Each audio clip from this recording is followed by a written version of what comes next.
кітапханасы мен мәдениет үйінің ұйымдастыруымен өткелі тұрған 31 мамыр қуғын сүргін және ашаршылық құрбандарын еске алу күніне орай тарихтан тағылым өткенге тағзым атты танымдық кешке қош келдіңіздер.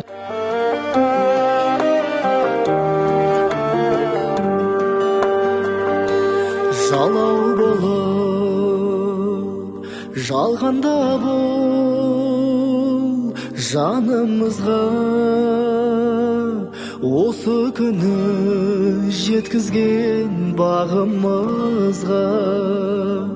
Елдіктері сақталып тек санамызда, ерліктері жатталған жадымызда. Намысы биік, жүрегі таза бабаларым-ай, ұрпағын ойлап ойқысыз өткен